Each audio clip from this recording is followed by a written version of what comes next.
안녕하세요. 저는 40대 중반 여성으로 최근 남편과 이혼했어요. 여러분들도 아시겠지만 결혼이라는 게 하는 것도 어렵지만 유지하는 건 더 어렵잖아요. 저 역시 결혼 생활 15년 동안 크고 작은 트러블이 있었는데 그래도 이제 중학생이 된 아들을 키우면서 남들도 다 이렇게 살겠지 하는 아니란 생각으로 그냥 하루하루 꾸역꾸역 살아왔던 것 같아요. 아무래도 결혼한 지 10년이 넘으면서 자연스레 남편이랑 사이의 애정은 사라졌지만 그래도 함께 산 정이라고 해야 할까요? 나 아니면 이 사람 누구랑 살겠어 하는 어리석은 생각도 괜히 했던 것 같네요. 그러면서 처음에는 이혼하면 큰일 나는 줄 알고 속상한 일이 있어도 꼭 참고 아들만 생각하면서 가정은 지켜야 한다는 생각으로 참고 참았는데 날이 갈수록 남편의 행태가 괘씸해지니 더 참았다가는 제 인생이 송두리째 흔들릴 듯 했습니다. 그래서 이혼했는데 결과적으로 정말 잘한 선택이란 생각이 들어요. 그래도 좋은 일은 아니기에 가족이나 친구들에게 말하는 건 한계가 있어 고민하다가 평소 즐겨 듣던 이곳에 사연을 보내봐요. 부디 많은 분들이 귀담아 들어주셨으면 좋겠고 혹여 저 같은 상황에 놓인 여성분들이 있다면 너무 겁내지 마시고 저지르라고 말씀드리고 싶네요. 서두가 길었죠?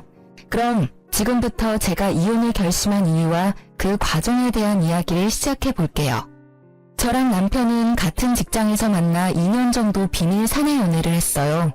저는 남편보다 먼저 그 직장에 다녀서 횟수로 10년이 거의 다 되어가고 있었는데 경력직으로 새로 들어온 남편이 그때는 너무 젠틀하고 매너가 좋아 보여서 호감이 가더라고요.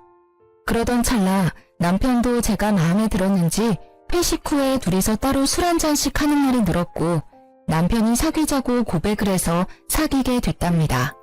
그러다 언제까지 이렇게 비밀로 사귈 순 없다고 생각이 들었고 서로 나이도 찰 만큼 찼다고 생각해서 30대 초반에 결혼을 했어요.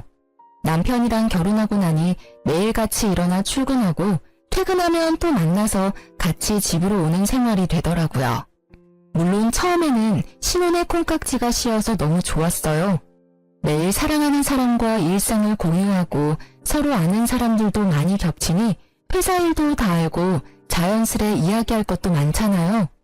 그런데 그것도 잠깐이지. 사람이 오래 가려면 적당한 거리를 둬야 한다고 매일같이 남편이랑 일상을 공유하는 게 점점 답답해졌습니다.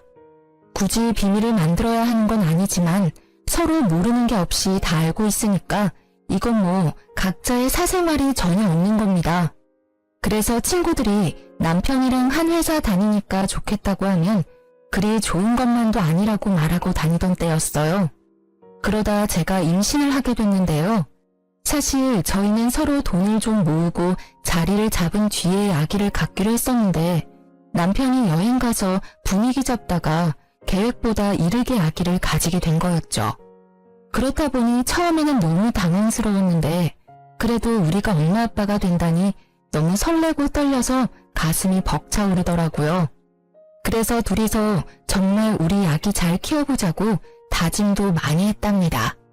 다행스럽게도 회사 복지가 어느 정도 잘 되어 있어서 저도 아기 낳고 육아휴직도 최대한 쓸 수 있었고 평소 제가 오래 다닌 사원이다 보니 여러 가지 단축 근무 등 임산부 시절에 쓸 수 있는 법적인 것들도 다 지켜주셨어요.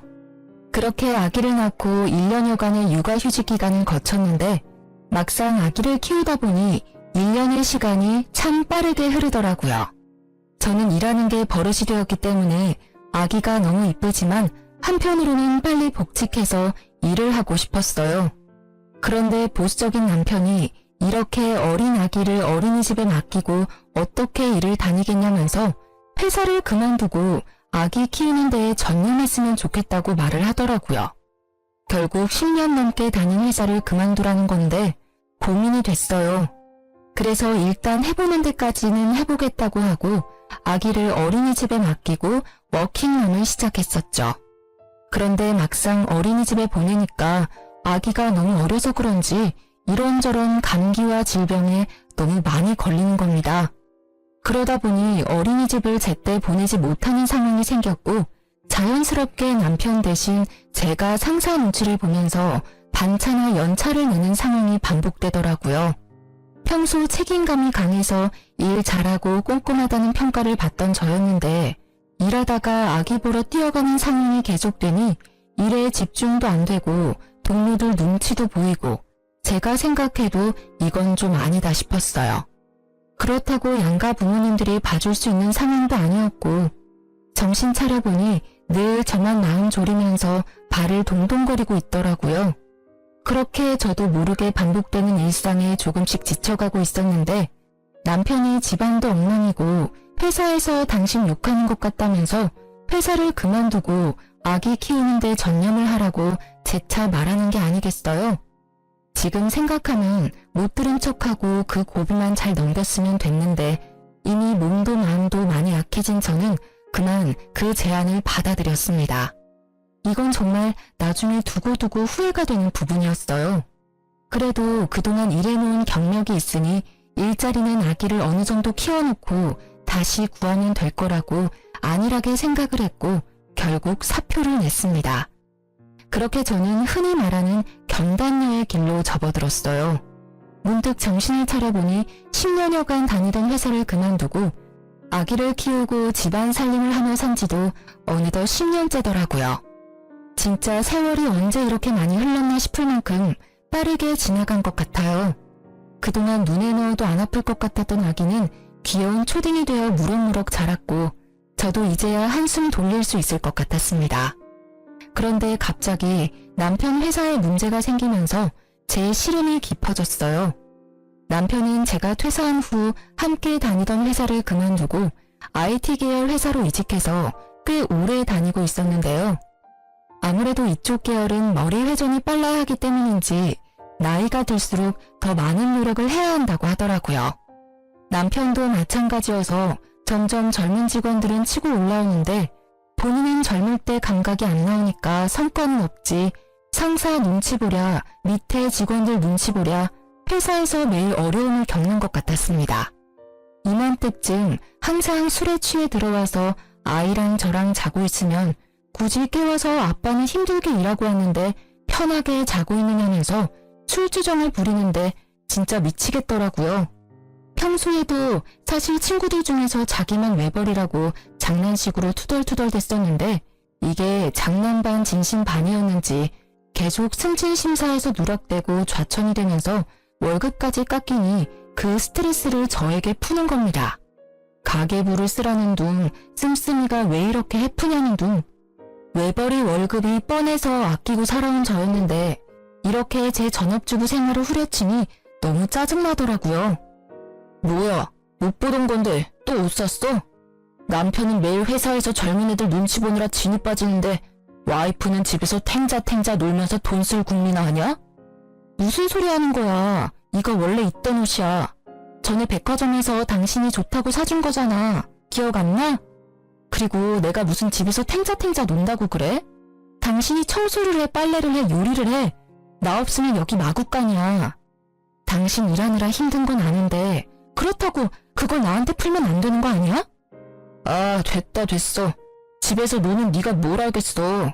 내가 얼마나 힘들게 돈 벌어오는지 가장의 무게를 이해하겠냐고. 웃기지 마. 내가 왜 이해를 못해? 나도 회사 다닐 만큼 다녀봤어. 당신도 알잖아.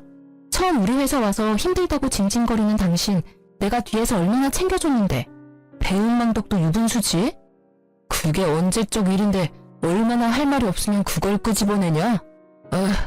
장도 마트 가서 직접 봐오면 되지 맨날 택배 시켜서 이거 택배비 다 돈 나가는 거 아니야. 사람이 왜 이렇게 씀씀이가 해퍼? 그리고 여기 빈 방에 전기는 왜 안 꺼? 전기세가 한두 푼이야? 뭐라는 거야. 일주일에 딱 2번 장 보는데. 그것도 무료 배송이야. 심지어 다 당신 먹고 쓰고 필요한 것만 골라서 사는 건데 그거 가지고 그렇게 못 잡아먹어서 안달이니? 내가 얼마나 알뜰하게 사는데 나한테 쓰는 돈 하나도 없어. 요즘 이렇게 사는 아줌마 한 명도 없어. 이거 왜 이래? 그리고 그 방의 전기는 당신이 나오면서 안 끈 거잖아. 따박따박 말대꾸 좀 하지 마. 머리 아프니까 앞으로는 가계부를 써. 그거 보고 당신이 알뜰한지 씀씀이가 해픈지 내가 판단할 테니까. 무슨 여자가 가계부도 안 쓰고 살림을 한다고? 어휴, 순간 너무 기가 막히고 어이가 없더라고요. 말문이 턱 막혀서 아무 말 없이 남편을 노려보고 있으니 남편이 잘하라고 제 어깨를 툭 치면서 출근을 하는데 진짜 아들만 아니었으면 머리를 한 대 쳤을 겁니다. 초등학교 6학년 아들이 아빠 왜 저러냐면서 엄마 마음에 담아두지 말라고 다정하게 위로해주는데 순간 훌쩍 큰 아들이 대견하면서도 남편 놈에게 당할 수모가 잊혀지질 않아 괴롭더라고요. 정말 남편 월급 쪼개고 쪼개서 살림을 하고 아이 학원도 보내고 또 회사 다니면 항상 깔끔해야 한다고 생각을 하는 터라 돈 없어도 모아둔 돈으로 제 옷은 못 사도 철마다 남편 옷은 새로 사서 입혀보내고 그랬거든요. 오랜만에 만난 친구들이 유행 지난 옷을 입고 다니고 포인트 적립이나 할인 쿠폰에 집착하는 저를 보면서 많이 변했다고 예전에 그 멋쟁이는 어디 갔냐고 탄식해서 좀 마음이 쓰라렸지만 그래도 우리 가정을 위해서 내가 아끼는 거니까 나는 어떤 말을 들어도 괜찮다고 스스로 위로하고 그랬어요.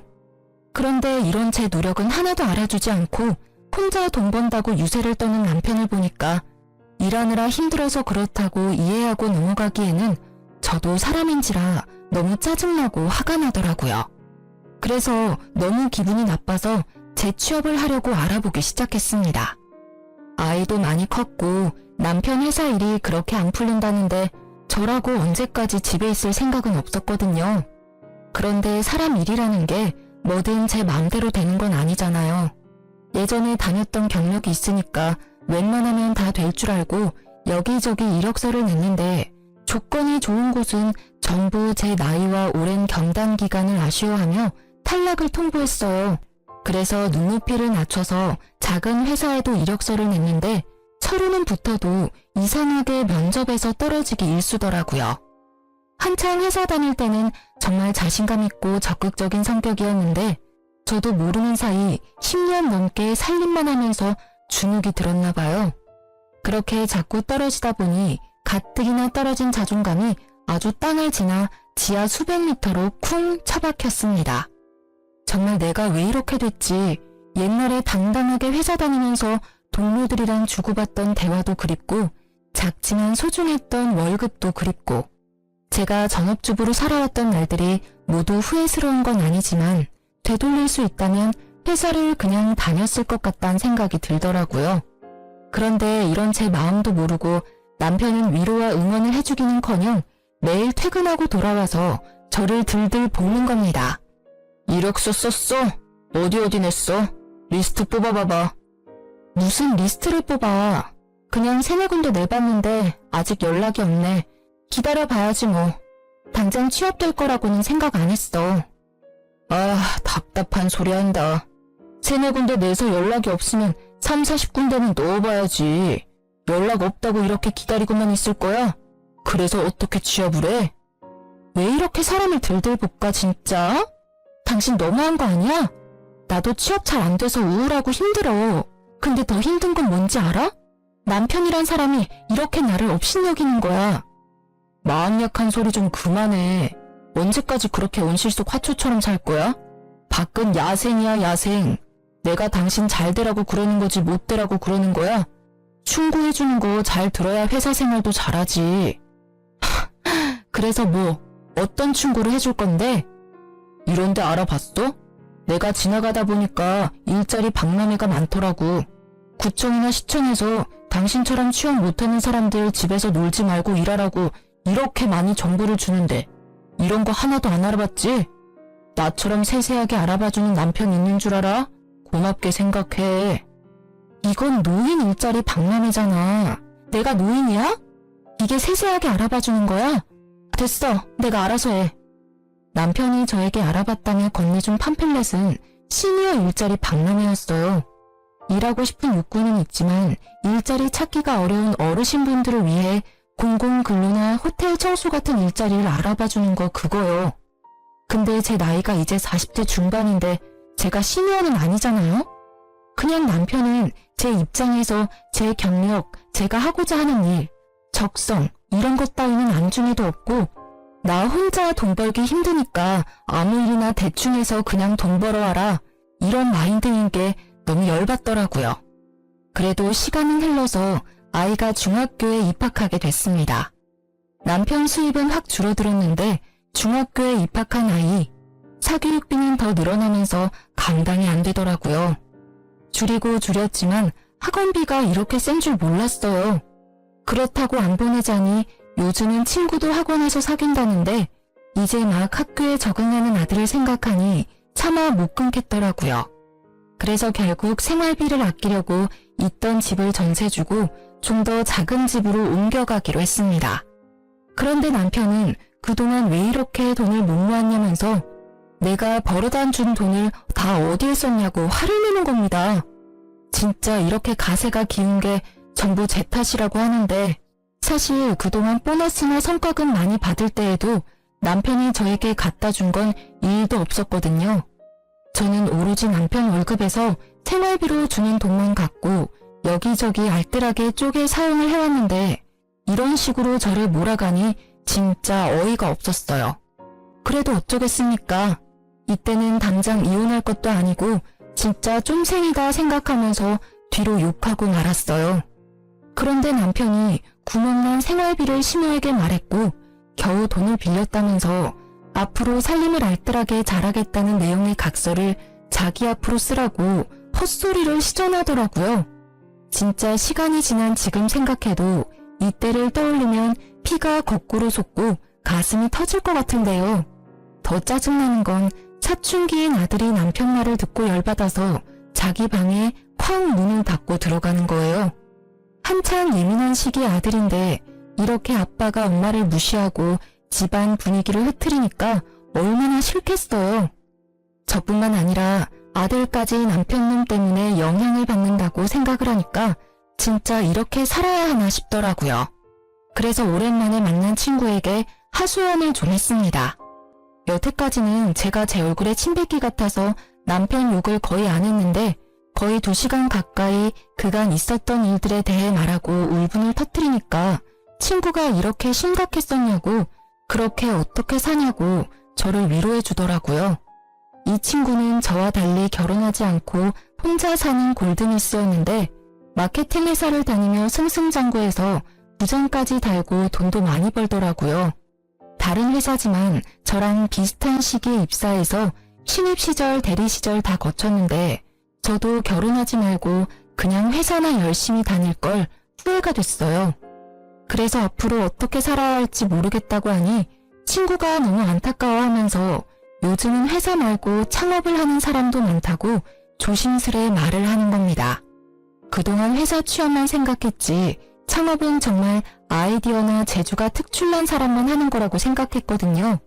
그래서 아예 배제하고 있었는데 친구가 대뜸 제가 만든 홈 베이킹 쿠키를 팔아보라는 거예요.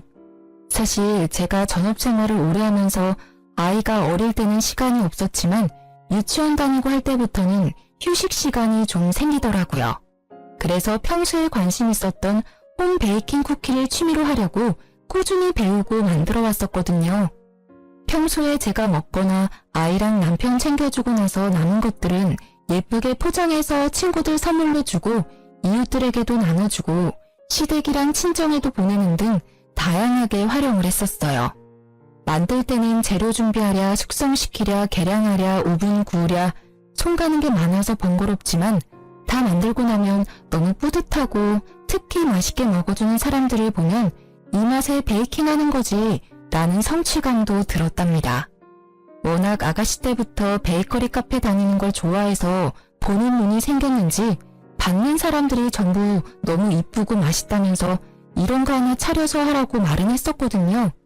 그냥 인사치레로 하는 말이겠거니 생각했는데 친구가 그게 아니라 진짜 자기가 생각했을 때 괜찮은 것 같다면서 SNS에서 유명한 쇼핑몰들을 보여줬습니다.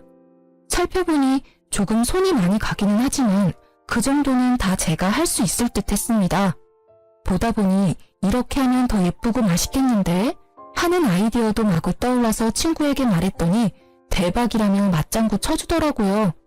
그래서 고민 끝에 SNS에 밝은 친구 도움을 받아서 비즈니스 계정을 만들고 나름대로 상호와 메뉴까지 정해 두근거리는 마음으로 쇼핑몰을 열게 됐어요. 처음 일주일은 문의조차 오지 않더라고요. 그러다 첫 게시 손님을 받았는데 반응이 꽤 괜찮았어요. 덕분에 용기를 얻었고 점점 찾아주는 손님들이 많아지더니 마케팅하는 친구의 도움으로 각종 이벤트와 체험단까지 운영하면서 생각보다 더 대박을 쳐서 돈을 쏠쏠하게 벌게 됐습니다. 저는 그냥 남편 눈치 보지 않고 쓸 수 있는 제 용돈 정도만 생각했는데 웬걸? 쪼들렸던 아이 사교육비도 낼 수 있겠더라고요. 이때부터는 재료 사고 포장하고 발송하는 값에 제 인건비까지 더해도 훨씬 많이 남는 장사라 진짜 이 맛에 창업 하나 보다 했습니다. 오히려 SNS로 시작하니까 월세도 나가지 않고 마진이 좋더라고요. 그래서 주문이 밀려도 힘든 줄도 모르고 밤을 새가면서 물량을 맞추고 손님들 리뷰에 답까지 달아주면서 열심히 했어요. 정말 오랜만에 집에서 살림만 하던 제가 열정을 가지고 저만의 일을 시작한 거라 너무 즐겁고 행복했습니다.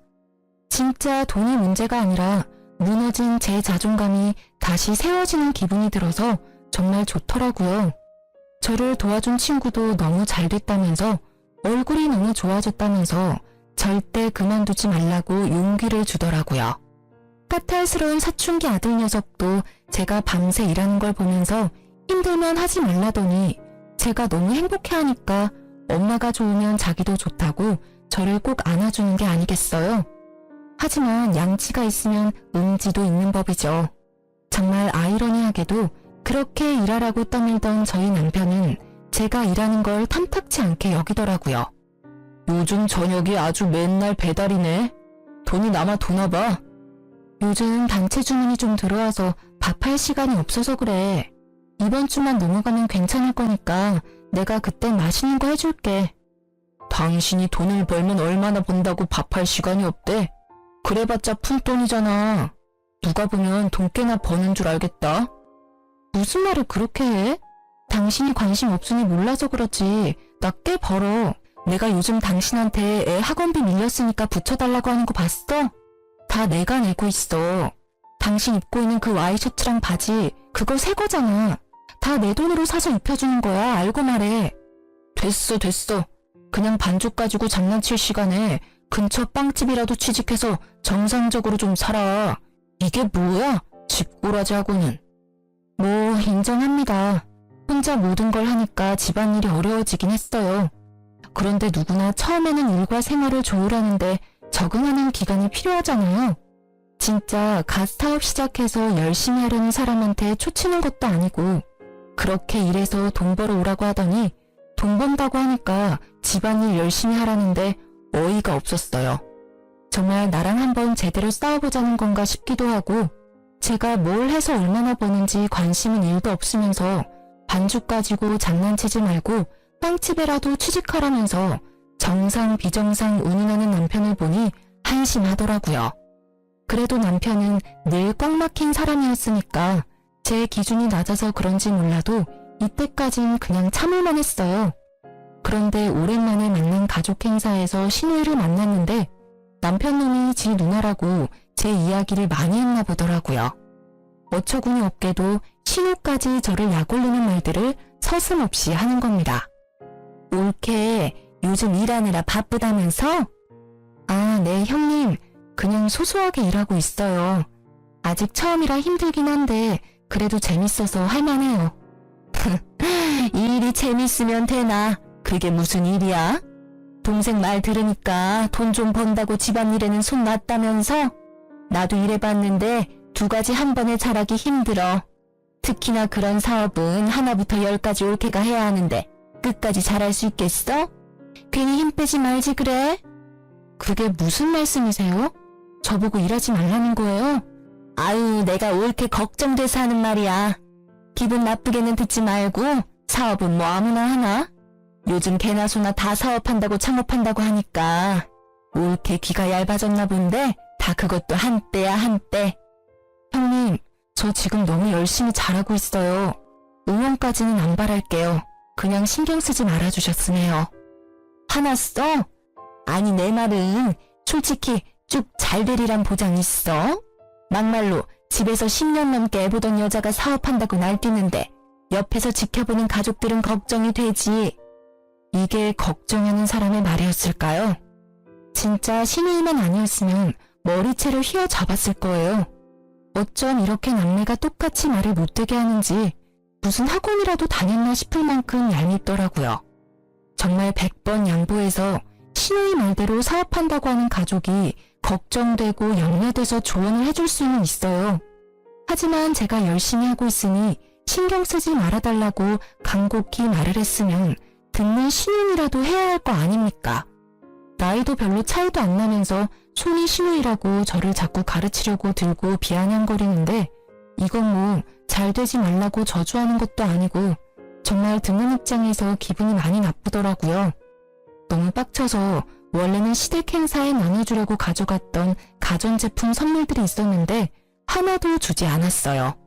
그대로 친정 부모님 가져가서 다 드리고 평소에 오래돼서 잘 안 된다고 하던 세탁기도 새 걸로 바꿔드렸습니다. 그래도 분이 안 풀려서 어떻게 복수하지 싶더라고요. 결국 이들에게 복수하는 건 제가 어떻게든 일을 놓지 않고 더 열심히 해서 더더더 잘 되는 것밖엔 없는 듯 했습니다. 그래서 정말 힘들 때도 있었지만 단골 늘리기에 주력하면서 리뷰에도 신경 쓰고 아이디어도 계속 생각하면서 퀄리티 유지하려고 노력을 했어요. 그래서인지 언제부터인가 메신저로 홈베이킹을 직접 배워보고 싶다는 사람들이 늘어나더라고요. 처음에는 말주변도 없고 그래서 사람들을 직접 상대하고 가르치는 걸 할 수 있을까 걱정이 됐습니다. 그런데 이번에도 처음에 해보라고 응원해줬던 친구가 레시피 그대로 가르쳐주는 거고 친절하게 하면 된다고 못할 것도 없지 라면서 용기를 불어넣어 주더라고요. 정말 제 인생에 일복이 없다고 생각했는데 이런 좋은 친구를 곁에 둔 것만 해도 성공인 것 같네요. 어쨌든 사람들도 많이 해달라고 요청을 하겠다. 친구 응원도 들었겠다. 클래스를 열면 성공할 것 같다는 자신감이 생겨서 일단 남편에게 계획을 말했어요. 그런데 남편 반응은 정말 차갑고 매정하더라고요. 여보, 나 쿠킹 클래스 하나 차리고 싶은데 어떻게 생각해? 누가? 당신이? 아, 또 누가 바람 넣었어. 그때 그 친구지? 진짜 어이가 없다. 지금 하는 것도 쩔쩔매고 겨우 하면서 누구 가르치고 그러는 거 당신이 할 수 있겠어? 괜히 사람들한테 욕만 먹는다. 하지마. 아니, 미리 레시피를 다 가지고 알려주는 거니까 나는 한두 시간 정도만 바짝하면 되는 거라 괜찮을 것 같은데. 이번 한 번만 나 좀 믿고 도와줘. 내가 이렇게 말한 적 없잖아. 뭘 도와달라는 거야? 설마 그거 차릴 돈을 달라는 거야? 집에서 할 수는 없잖아. 그래서 작은 데라도 좀 빌려야 할 것 같은데 아직 내가 그만한 돈은 없어서 우리 그때 비상금으로 모아둔 통장 있지? 그거 이번에 깨서 좀 쓰면 안 돼? 나 진짜 잘할 수 있을 것 같아서 그래. 내가 이자 쳐서 다시 채워 넣을게. 야, 웃기지 마. 돈 날릴 일 있어? 제발 정신 좀 차려. 그 돈 절대 못 주니까 정하고 싶으면 당신이 알아서 그냥 차리든지. 나는 반대했으니까 나중에 왜 안 말렸냐고 내 원망은 하지 마. 알았지? 사람이 어떻게 이렇게 짜증나는 화법을 구사하는지 남편이랑 대화를 하고 지지를 얻으려고 했던 제가 잘못이었습니다.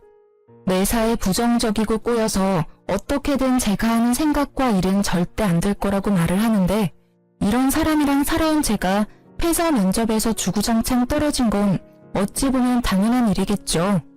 원래라면 남편한테 이 정도 말을 들었으니 자신감이 더 떨어져 그래 내가 제대로 할 수 있겠어?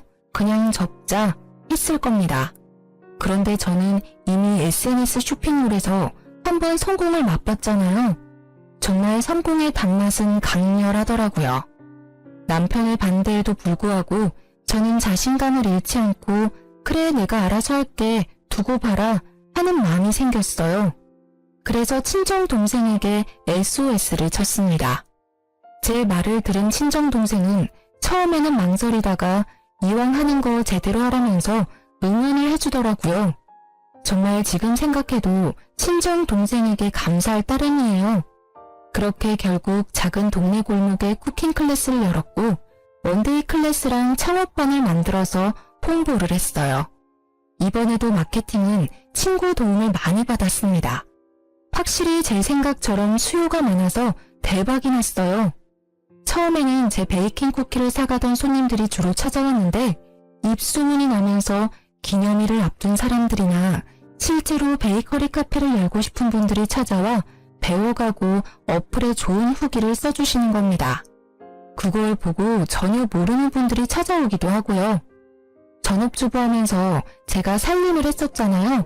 특히 여성분들이 많이 배우러 왔었는데 생활에 필요한 꿀팁이나 알뜰한 비법 같은 걸 알려주니까 너무 좋아하시더라고요.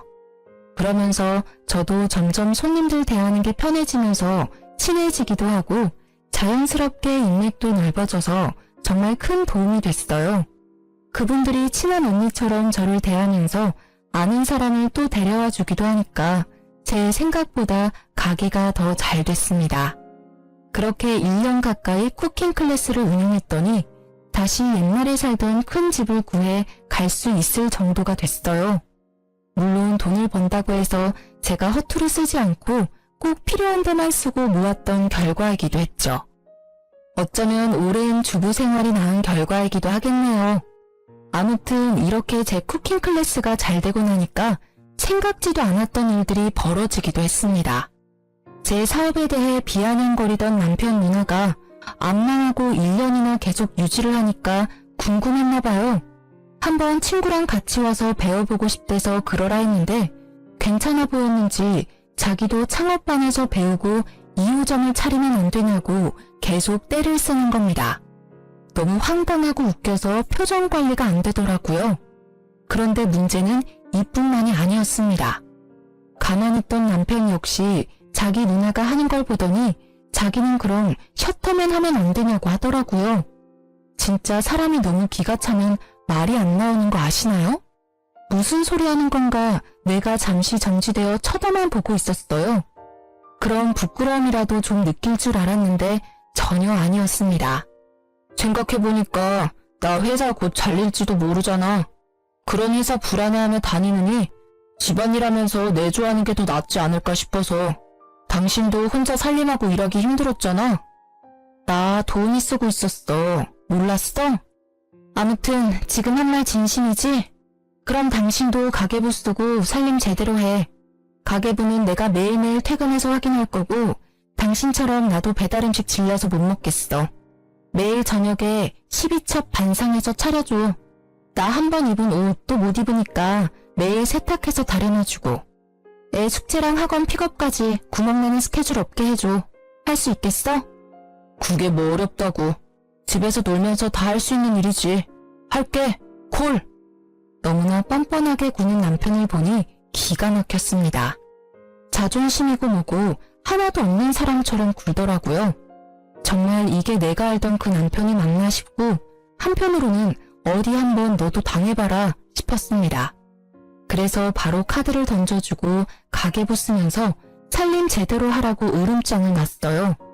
처음 1, 2주일은 제가 일하고 돌아오면 진짜 장 봐서 뭘 보고 했는지 정체 모를 퓨전 요리들을 만들어 놓고 세탁방에 가서 옷도 세탁해서 오고 그러더라고요. 저는 집에 오면 진짜 손 하나 까딱 안 했습니다. 잘 됐다 싶어서 남편한테 다 시켜 먹었어요. 그리고 가계부 쓴 거 보자면서 아주 매일 저녁 쥐잡듯이 남편을 들들 볶았습니다. 남편이 저한테 했던 거 그대로 돌려준 거였는데요.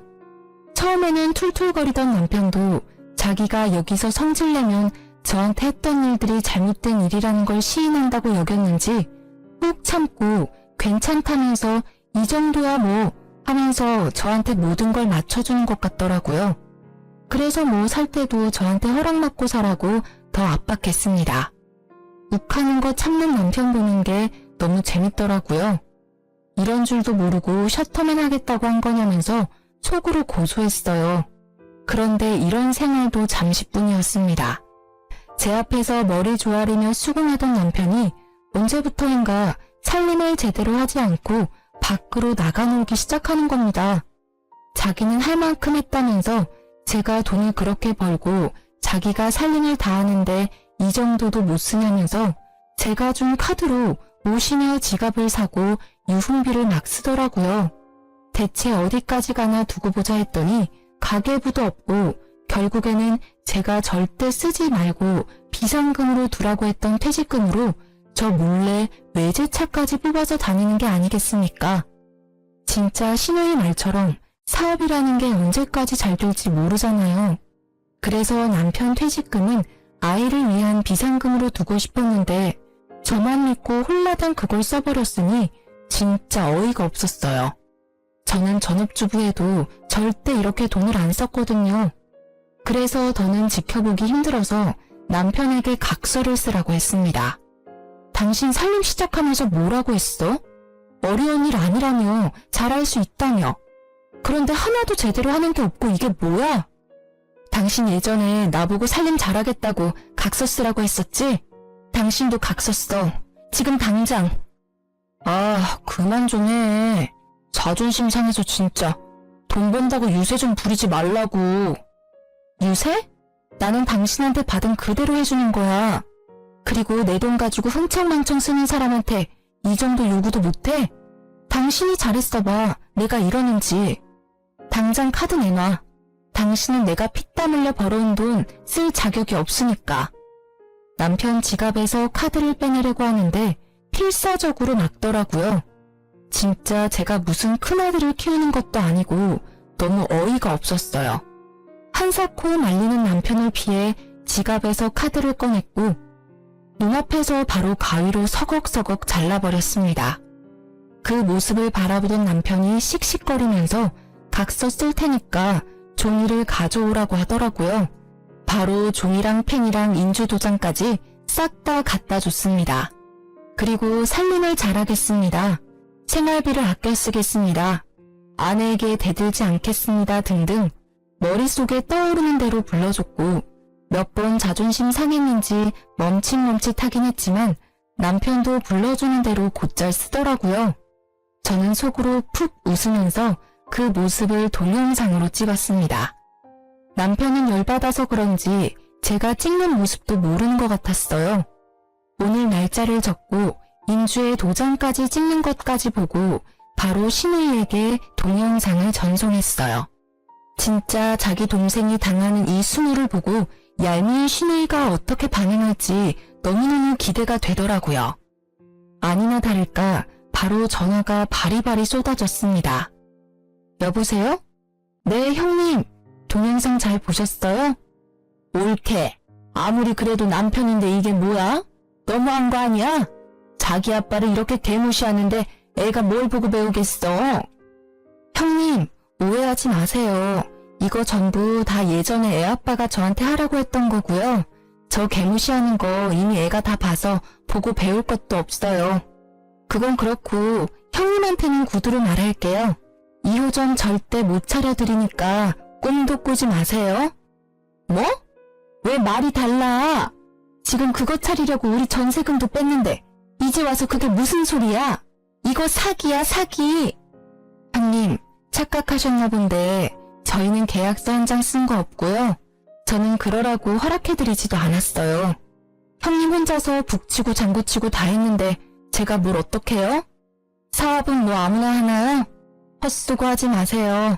동생 각서 쓰는 영상은 마지막 선물이니까 가족끼리 잘 돌려보시고요. 그럼 끊어요. 옳게! 옳게!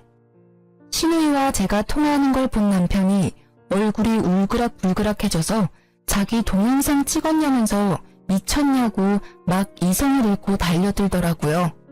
꼴의 자존심은 아직 있나 보다 했습니다. 남편 손에는 우스운 각서 한 장이 달랑달랑 달려 있었어요. 살펴보니 한자 한자 정성을 기울이기는커녕 흘린 채로 대충 썼는데 꼴 보기가 싫더라고요. 바로 남편 눈앞에서 종이를 쫙 찢어버렸습니다. 이게 뭐 하는 거야? 쓰라며. 쓰라고 해서 썼는데 왜 찢어? 정성이 부족하잖아. 진심이 하나도 안 들어가 있는데 이걸 내가 뭘 보고 믿어? 당신은 항상 그런 식이지? 당신만 잘났다고 생각하고 나 가르치고 이렇게 가르침 받는 데는 익숙하지 않나 봐? 무슨 소리를 하고 싶은 거야? 똑바로 말해. 나 당신이랑 더는 못 살아. 우리 이혼해. 지금 나 놀리냐? 내가 왜 이혼을 해? 저는 남편이 퇴직금을 외제차 뽑는 데 쓴 일부터 이미 이혼을 결심하고 이혼 서류를 준비했습니다. 그런데 이혼 통보를 했더니 남편이 미친 듯이 달려들어 저를 잡고 말리려고 안간힘을 쓰더라고요. 진짜 구질구질한 모습에 짜증이 나서 뺨 때리고 준비해뒀던 이혼 서류 던지고 집을 나갔어요. 등 뒤로 남편의 열받아 울부짖는 소리가 들리는데 너무 통쾌했죠. 그렇게 저와 남편은 이혼을 하게 됐는데요. 정말 다행스럽게도 저는 쿠킹 클래스가 계속 잘 풀려서 저를 도와줬던 친구랑 동업을 시작했고 2호점을 내면서 승승장구하고 있는 중이에요.